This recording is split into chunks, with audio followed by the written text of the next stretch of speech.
Perkenalkan, nama saya Saud Hotma dengan NIM 220611040405. Kali ini saya akan membuat video pembelajaran tentang chapter 5, yaitu Merchandising Companies, yaitu perusahaan yang sumber pendapatan utamanya berasal dari transaksi jual atau beli, persediaan barang dagang, dan jika ada pendapatan yang akan dicatat sebagai sales revenue atau sales di perusahaan jasa, pendapatan dicatat sebagai service revenue. Perusahaan dagang memiliki dua kategori beban. Yang pertama, cost of goods sold atau disingkat seperti COGS, total biaya atas persediaan barang dagang yang terjual selama periode akuntansi. Yang kedua adalah operating expense, berbagai macam biaya operasional perusahaan seperti beban gaji, beban utilitas, beban sewa, beban iklan, dan sebagainya. Kita masuk dalam sistem pencatatan persediaan. Perpetual Inventory System. Perusahaan menentukan cok setiap terjadi penjualan, biasanya digunakan oleh perusahaan yang menjual barang-barang yang bernilai tinggi seperti mobil, perabotan, dan peralatan rumah tangga. Yang kedua, Periodic Inventory System. Perusahaan yang menentukan COGS di akhir periode akuntansi. Berbicara tentang perusahaan, kali ini saya akan menjelaskan perbedaan perusahaan dagang dan perusahaan jasa. Perusahaan dagang merupakan bisnis yang menjual barang atau produk. Contoh, produsen bahan pangan, produsen tekstil, perusahaan retail, dan masih banyak lagi. Sedangkan perusahaan jasa, bentuk bisnis yang berada itu karena produk yang diperdagangkan bukanlah barang, melainkan layanan yang diberikan kepada pelanggannya. Misalnya perusahaan firma hukum, akuntan, salon, ekspedisi, dan lainnya. Perbedaan utama antara perusahaan dagang dan perusahaan jasa adalah bahwa perusahaan dagang perlu menyimpan persediaan, sedangkan bisnis di bidang jasa tidak. Hal ini menjadi penting saat menyiapkan mengelola akuntansi untuk bisnis. Kita masuk ke dalam pengertian dan perbedaan perusahaan jasa dan dagang. 1. Pengelolaan produk yang ditawarkan. Kedua, laporan laba dan rugi. Ketiga, pencatatan bisnis. Keempat, persediaan stok. Kelima, proses produksi dan konsumsi, harga pokok penjualan. Dan ketujuh, retur. Ke-8, kualitas barang dan jasa. 9, patokan harga resmi. Dan ke-10, akun persediaan barang dagang. Baiklah, sekian dari saya. Teman saya akan melanjutkan materi selanjutnya. Terima kasih. Baik, perkenalkan, nama saya Lorencialo. Saya akan menjelaskan tujuan pembelajaran yang kedua tentang bagaimana cara pencatatan pembelian dalam sistem persediaan perpetual atau record purchases under a perpetual inventory system. Kalau dalam pembelian itu sendiri tergantung apakah dibelinya itu secara cash atau kredit. Biasanya normalnya itu dicatat ketika barangnya itu diterima dari penjual. Dalam pencatatan pembelian ada 3 bagian. Yang pertama itu ongkos kirim, yang kedua itu retur pemotongan pembelian, yang ketiga itu diskon pembelian. Ongkos kirim ini akan ada ketika menjual atau membeli suatu barang. Maka pencatatan jurnalnya itu jika kita menerima barang atau membeli barang, maka jurnalnya itu inventory kita posisikan di sisi debit dan kasnya kita posisikan di sisi kredit. Karena kasnya berkurang, kita posisikan di sisi kredit karena adanya membeli suatu barang. Contoh jika kita membayar biaya pengiriman, pencatatan jurnalnya itu breakout atau biaya pengirim kita posisikan di sisi debit dan kas kita posisikan di sisi kredit. Kalau misalnya pembayarannya itu secara utang, maka akun payable atau utang ini kita posisikan di sisi kredit. Terus kita masuk dalam bagian yang kedua tentang retur pemotongan pembelian. Retur pemotongan pembelian adalah pengembalian pembelian barang, atau misalnya jika kita menjual suatu barang baru dikembalikan, baik mungkin barangnya itu rusak, cacat, kualitasnya rendah atau tidak memenuhi spesifikasi pembeli, maka pencatatan pengembalian barang secara kredit, maka pencatatan akunnya itu akun payable kita debitkan dan inventory kita kreditkan. Kalau misalnya pengembaliannya secara tunai atau kas, maka kasnya kita itu di debit dan investornya dikreditkan. Terus kita masuk dalam bagian yang ketiga, yaitu diskon pembelian. Diskon pembelian adalah diskon tunai yang diklaim oleh pembeli untuk membayar segera atas saldo yang jatuh tempo. Insentif ini menawarkan keuntungan bagi kedua belah pihak.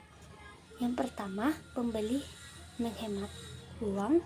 Yang kedua, penjual dapat mempersingkat siklus operasi dengan mengubah piutang menjadi uang tunai. Contoh syarat pembayaran 2/10 N/30.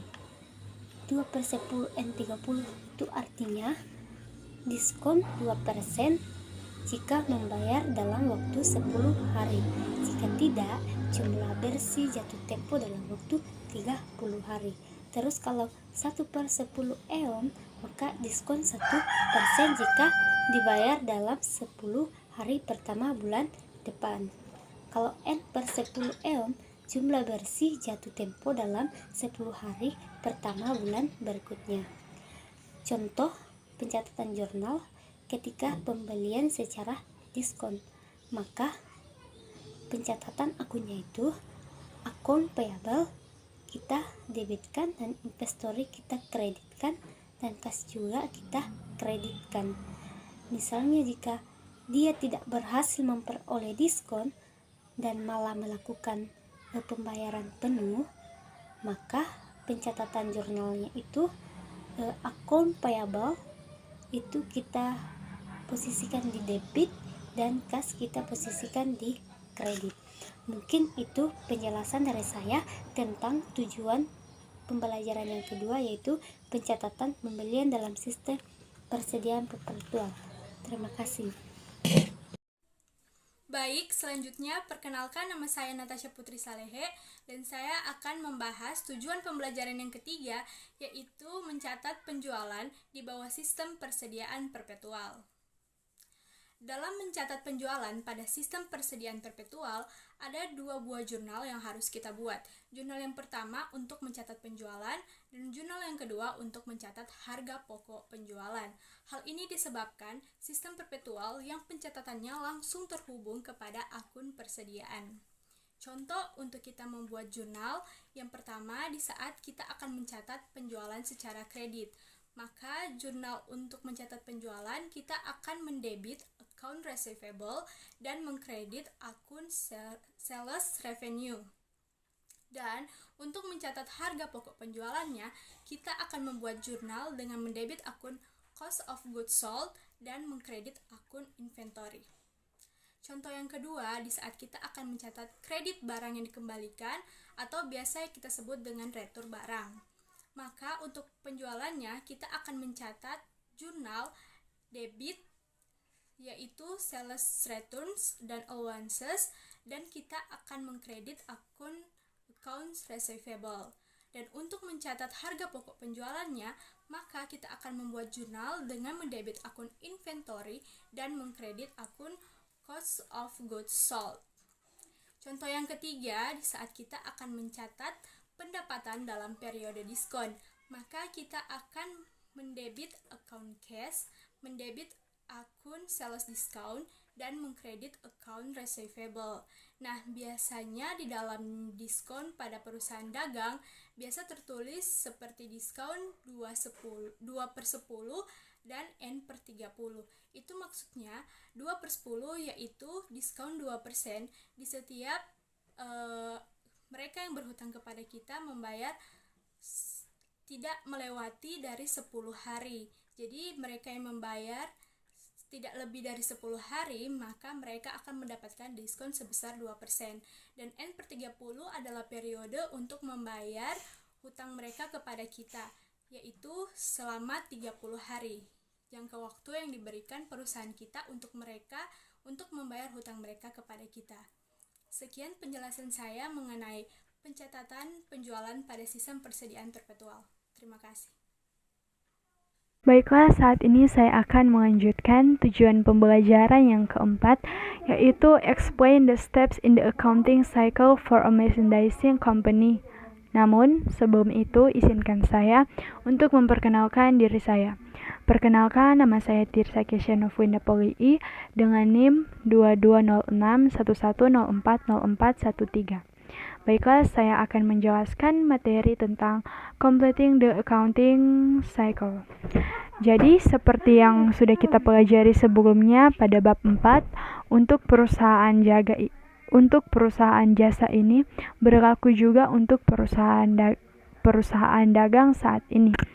Nah, ada jurnal penyesuaian atau adjusting entries, yang dimana perusahaan dagang umumnya memiliki jenis jurnal penyesuaian yang sama dengan perusahaan jasa. Namun, pedagang yang menggunakan sistem perpetual akan memerlukan satu penyesuaian tambahan untuk membuat catatan sesuai dengan persediaan aktual yang ada. Nah, dengan demikian, perusahaan perlu menyesuaikan catatan perpetual agar jumlah persediaan yang dicatat sesuai dengan persediaan yang ada. Ini juga melibatkan penyesuaian perusahaan dan harga pokok penjualan. Sebagai contoh, misalnya pada PW Audio Supply memiliki saldo yang belum disesuaikan, yaitu sebesar 40.500 di inventory.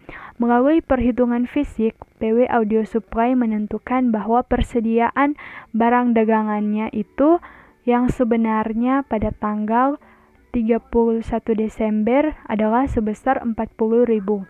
Nah, perusahaan akan membuat jurnal penyesuaian sebagai berikut, yang dimana ada harga pokok penjualan atau cost of goods sold yang dimasuk di sisi debit sebesar 500.000 dan juga ada inventory di sisi kredit. Dan juga ada jurnal penutup atau closing entries, yang dimana perusahaan dagang seperti perusahaan jasa yang menutup ikhtisar laba rugi semua akun yang mempengaruhi laba bersih. Dalam penjurnalan ini, perusahaan mengkredit semua akun temporary dengan saldo debit dan mendebit semua akun sementara dengan saldo kredit. Seperti yang ditunjukkan di bawah ini untuk PW Audio Supply. Nah, PW Audio Supply ini menutup harga pokok penjualan ke ikhtisar laba rugi.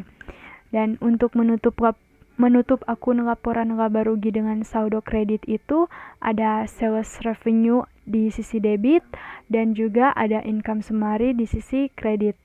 Dan juga untuk menutup akun laporan laba rugi dengan saldo debit itu ada income summary di sisi debit dan ada cost of goods sold di sisi ada cost of goods sold dan salaries and wage expense, utility expense, advertising expense, sales return and allowance, sales discounts, depreciation expense, freight out, insurance expense, itu semua termasuk di sisi kredit.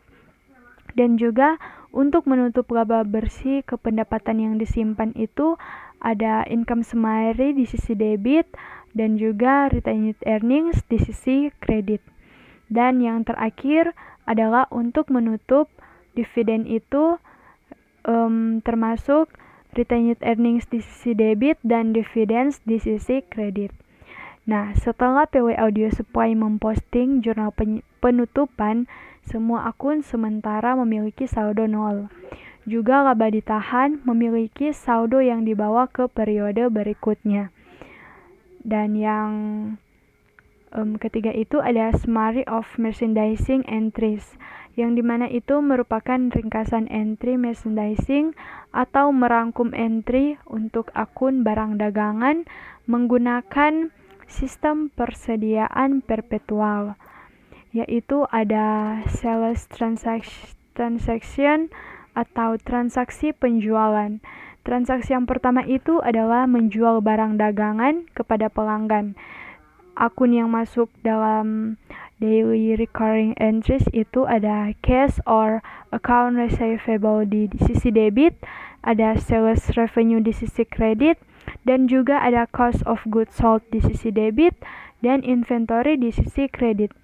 Dan transaksi yang kedua, memberikan retur atau potongan penjualan kepada pelanggan. Akun yang masuk itu ada sales return and allowance di sisi debit, cash or accounts receivable di sisi kredit, dan juga ada inventory di sisi debit dan cost of goods sold di sisi kredit. Dan ada transaksi yang ketiga yaitu membayar biaya pengiriman atas penjualan. Akun yang masuk itu ada freight out di sisi debit dan cash di sisi kredit.